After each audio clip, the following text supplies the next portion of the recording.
नमस्कार बंधुरा आमी देवजानी आपनादेर चैनल देवजानी रान्नाघर उइथ ভিলেজ ফুডে आपनादेर सबाइके स्वागत जानाई। प्रत्येक दिनेर मतो आजके दारुण एक रेसिपि आपनादेर संगे शेयर करब। शुधु रेसिपिटा दारुण नय, दारुण एक माछ এনেছি देखुन। सकलेर चेना परिचित किना जानि ना, एटा किन्तु एमन एक माछ असम्भव मजादार भावे किन्तु एर स्वाद हय। और आपनि जेरकम भावे रान्ना करुन ना केन भीषण सुंदर स्वाद हय। आजके এই মাছটার আমি তেল ঝাল বানাবো। তো এই মাছটার নামটা আমি আপনাদের বলে দিই। আমাদের এদিকে এই মাছটার নাম হলো রূপোপাটিয়া। কারণ এই মাছের গাটা একটু ভালোভাবে লক্ষ্য করে দেখুন, একদম রূপোর মতনই দেখতে, তার জন্য এই মাছের নাম কিন্তু রূপোপাটিয়া।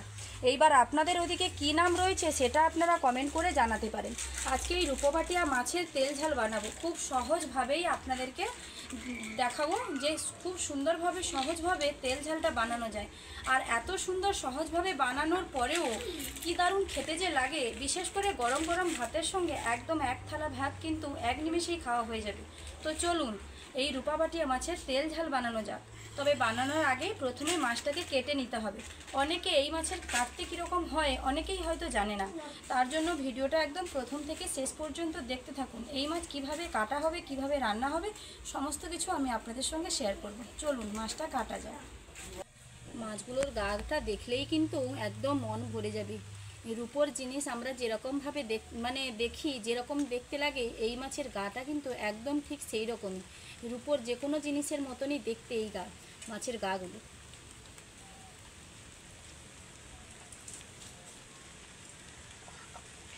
প্রথমে মাঝখান থেকে মাছটাকে কেটে দেব, তাহলে কাটতে সুবিধা হবে।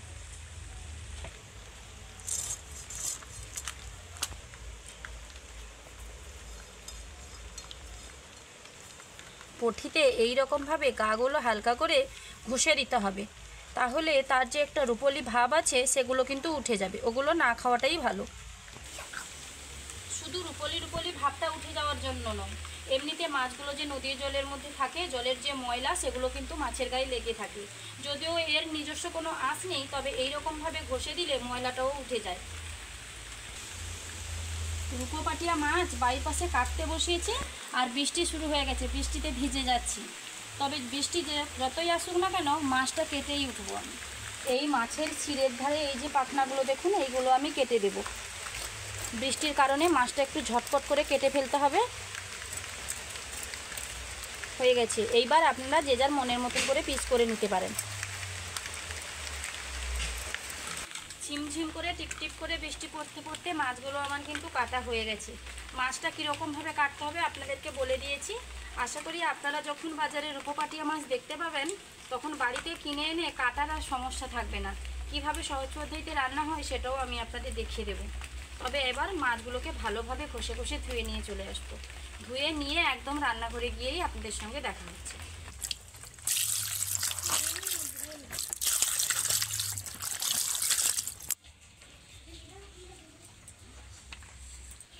মাছগুলো তো ভালোভাবে ধুয়ে নিয়ে চলে এলাম। এবার মাছে লবণ আর হলুদ মাখিয়ে 5-7 মিনিটের জন্য রেখে দেব। দিয়ে দিলাম লবণ, হলুদের গুঁড়ো। এইবার হাত দিয়ে ভালোভাবে মেখে নেব। উনুন ধরিয়ে কড়াই বসিয়ে দিয়েছি, কড়াইটাও বেশ কিছুটা গরম হয়ে গেছে। এইবার দিয়ে দেব কিছুটা সাদা তেল মাছগুলো ভাজা হওয়ার জন্য। তেলটা খুব ভালোভাবে গরম হয়ে গেছে। একে একে মাছগুলো দিয়ে খুব সুন্দর লালচে লালচে কালার করে ভেজে নেব।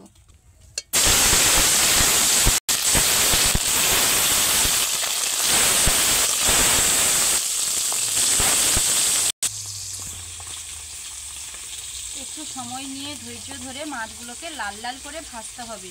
বিশেষ করে নদীর মাছ মানেই একটু লালচে লালচে কালার করে ভাজলে সেই মাছের স্বাদটা একদম আলাদা হয়। আপনারা পুকুরের মাছটাকে হালকা একটু লালচে কালার করলে সেটার স্বাদ ভালো লাগবে, কিন্তু নদীর মাছটাকে খুব সুন্দর একটু বেশি করেই লালচে কালার করে ভাজতে হবে।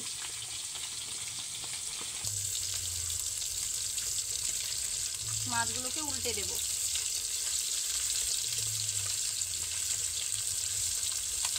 বেশ অনেকগুলো মাছ দিয়ে দিয়েছি কিন্তু একসঙ্গে, যেহেতু একটু বেশি তেল রয়েছে ভাজা হয়ে যাবে। দুবার ভাজলে তাহলে হয়ে যাবে। একটা দিক বেশ সুন্দর একটা লালচে কালার চলে এসেছে, আর একটা দিক ভাজা হওয়ার জন্য সময় দিতে হবে। এই দেখুন সুন্দর লালচে করে ভেজে নিয়েছি। এই দেখুন, মাছগুলোকে একে একে প্লেটের মধ্যে নামিয়ে নিচ্ছি। এই মাছগুলোর এত সুন্দর স্বাদ না, এরকম ভাজা মাছগুলো দেখেই খেতে ইচ্ছে করে। আর যে মাছগুলো রয়েছে একবারে ভাজা হয়ে যাবে, একে একে কড়াইতে দিয়ে দেবো। এইবারে যে মাছগুলো দিয়েছিলাম সেগুলোও খুব সুন্দর লালচে লালচে কালার করে ভাজা হয়ে গেছে। এগুলোকে একে একে প্লেটের মধ্যে নামিয়ে নিচ্ছি।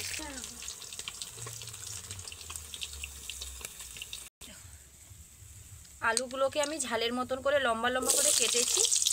এই তরকারিতে আলু দেবো, আপনারা চাইলে আলুটা নাও দিতে পারেন। অনেকে আছে আলু খেতে ভীষণ ভালোবাসে, তো তাদের জন্য এই তরকারিতে আলু দেবো। না চাইলেও নাও আলু দিতে পারেন, কোনো অসুবিধা নেই। আলুতে একটুখানি লবণ আর হলুদ দিয়ে দেব। প্রথমেই দিয়ে দেব হলুদের গুঁড়ো, লবণ। আলুগুলোকে লালচে লালচে কালার করে ভেজে নেব। আলুগুলো আমার খুব সুন্দর ভাজা হয়ে গেছে, আর এমন রোদ্দুরটা উঠেছে দেখুন, একদম রোদ্দুরটা আমার কড়াইতে এসেই পড়েছে। আলুগুলো বেশ সুন্দর লালচে লালচে কালার করে ভেজে নিয়েছি। এইবার একটা বাটির মধ্যে তেল ঝারিয়ে আলুগুলোকে নিয়ে নিচ্ছি। একই তেলে আরও কিছুটা তেল দিয়ে দেব।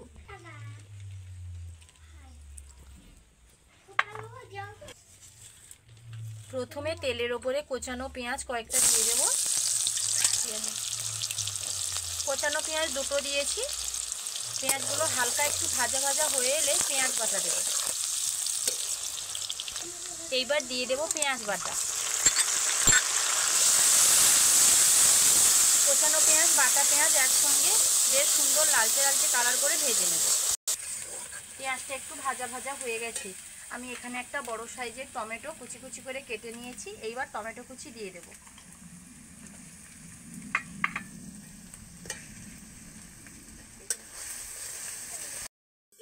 দিয়ে দেব লবণ।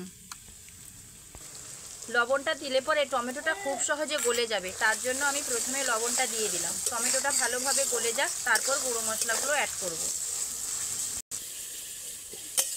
টমেটোটা ভালোভাবে গলে গেছে, এইবার গুঁড়ো মশলাগুলো দিয়ে দেব। হলুদ গুঁড়ো দিয়ে দেব। এইবার দেব লঙ্কার গুঁড়ো। ঝালের জন্য দিয়ে দিলাম লাল লঙ্কার গুঁড়ো। দারুণ একটা কালার আসার জন্য দিয়ে দেব কাশ্মীরি লঙ্কার গুঁড়ো। আলাদা একটা স্বাদের জন্য দিয়ে দেব জিরার গুঁড়ো। সমস্ত মশলা খালি হয়ে গেছে, একদম পরিমাণ মতো এনেছিলাম, সমস্ত কিছু দিয়েও দিয়েছি কড়াইতে। 1 মিনিট মতন জল না দিয়ে মশলাটাকে একটু নেড়ে নিচ্ছি। তারপর সামান্য পরিমাণে জল দিয়ে মশলাটা ভালোভাবে কষিয়ে নেব। দিয়ে দেব জল। খুব বেশি পরিমাণে দিইনি, একদম সামান্য পরিমাণে জল দিয়েছি মশলাটা কষানো হওয়ার জন্য। জল দিলে পরে মশলাটা খুব সুন্দর কষানো হয়। মশলাটা ভালোভাবে কষানো হয়ে গেছে। আর হ্যাঁ, কীভাবে বুঝবেন যে মশলাটা খুব সুন্দর কষানো হয়েছে? এই দেখুন, চারদিক থেকে তেল ছেড়ে ছেড়ে গেছে। দেখুন, এই যে এটা দেখলেই বুঝতে হবে মশলা খুব ভালোভাবে কষানো হয়েছে। এবার ওপর দিয়ে দেব ভেজে রাখা আলু। আলুর সঙ্গে মশলা 2 মিনিট মতো নেড়ে নেব। খুব বেশিক্ষণ নয়, খুব বেশি নাড়তে গেলে মশলাগুলো পুড়ে যাবে। 2 মিনিট মতো নাড়লেই কিন্তু যথেষ্ট। আলুর সঙ্গে মশলা ভালোভাবে নেড়ে নিয়েছি। এইবার দিয়ে দেবো জল। খুব বেশি জল দেওয়ার কিন্তু প্রয়োজন নেই, যেহেতু আলুগুলোকে আমি একদম ডোবা তেলেই ভেজেছি। আলুগুলো একদম 90% মতো সেদ্ধ হয়ে রয়েছে, তার জন্য খুব বেশি জল আমি দিলাম না। ঝোলটা জাস্ট ফুটে এলেই আমি ভেজে রাখা মাছগুলো দিয়ে দেব, তবে ফুটে আসার জন্য সময় দরকার।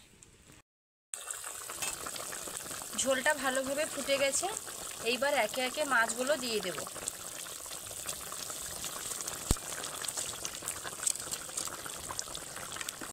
মাছগুলো দিয়ে দিয়েছি। এইবার বড় জোর 3 থেকে 4 মিনিট ফুটে যাওয়ার জন্য সময় দেব। 3 থেকে 4 মিনিট ফুটে গেলেই একদম পারফেক্টভাবে রেডি হয়ে যাবে তেল ঝাল। রান্নাঘরে ঠিক এই সময়টা এমন রোদ্দুর এসেছে না, আপনারা কিন্তু ঠিকঠাক দেখতে পাচ্ছেন না, একটু অসুবিধা হচ্ছে। তবে মানিয়ে নিয়ে আমার ভিডিওটা পুরোটাই দেখবেন, একটু কোথাও স্কিপ করবেন না। রূপা পাটিয়া মাছের তেল ঝাল একদম পারফেক্টভাবে রেডি হয়ে গেছে। এইবার এটাকে নামিয়ে নেব।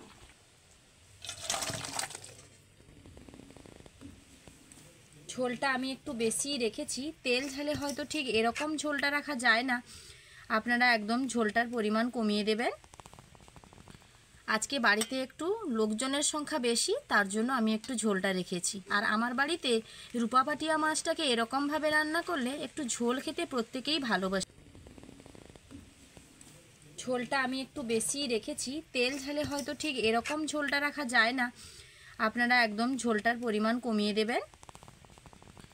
আজকে বাড়িতে একটু লোকজনের সংখ্যা বেশি, তার জন্য আমি একটু ঝোলটা রেখেছি। আর আমার বাড়িতে রূপা পাটিয়া মাছটাকে এরকমভাবে রান্না করলে একটু ঝোল খেতে প্রত্যেকেই ভালোবাসে, তার জন্য আমি একটু ঝোল রেখেছি। আর রান্নাটা হয়ে যাওয়ার পর দেখতে কি সুন্দর লাগছে দেখুন। তাহলে বন্ধুরা দেখলেন তো রূপা পাটিয়া মাছ কত সহজভাবে কেটে সহজভাবে একদম অল্প সময়ের মধ্যে রান্নাটা হয়ে যায়। আর গরম গরম ভাতের সঙ্গে যদি এই রূপা পাটিয়া মাছ থাকে তাহলে আর কোনো কথাই থাকবে না। অনেকে কিন্তু এই মাছ দেখলে খেতে চায় না, তাদেরকে না দেখিয়ে মাছটাকে কেটে রান্না করে যদি গরম ভাতের থালাতে দেন না, এরকম মাছের একটা পিস যদি দেন তাহলে আরও 2-3টে পিস খাওয়ার জন্য আপনার কাছে অনুরোধ আসবে। তো বন্ধুরা আমার এই রূপা পাটিয়া মাছের ভিডিও আপনাদের কীরকম লাগলো লাইক কমেন্ট ও শেয়ার করে জানাতে ভুলবেন না। যদি ভালো লেগে থাকে আমার চ্যানেলটি সাবস্ক্রাইব করে আমার পাশে থাকবেন, যাতে প্রত্যেক দিন বিভিন্ন ধরনের রান্নার রেসিপি আমি আপনাদের সঙ্গে শেয়ার করতে পারি। আপনাদের একটা সাবস্ক্রাইব আমাকে অনেক অনেক উৎসাহ দেবে বিভিন্ন ধরনের রান্নার রেসিপি আপনাদের সঙ্গে শেয়ার করার জন্য। দেখা হচ্ছে আবার পরের ভিডিওতে, ততক্ষণ সুস্থ থাকুন, ভালো থাকুন। বাড়িতে একবার হলেও এরকমভাবে রূপা পাটিয়া মাছ রান্না করে খাবেন। টাটা।